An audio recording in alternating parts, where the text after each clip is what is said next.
Hello everyone, welcome back to my channel. आज आम जाना जो स्कॉलरशिप अच्छी post matric scholarship, bonus scholarship, समस्त स्कॉलरशिप रे एक डेट एक्सटेंड होती।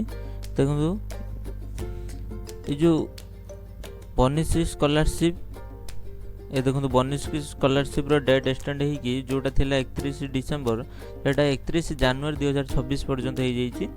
एबे मध्य आवेदन प्रोसेस चालू रही, आवेदन करें। प्री मैट्रिक पिला जो माने नवम दशम से डेट एक्सटेंड होती 31 जनवरी हो सारी। ये देखो पोस्ट मैट्रिक डेट एक्सटेंड होती जो माने आवेदन करें। एबे आवेदन प्रोसेस चालू रही।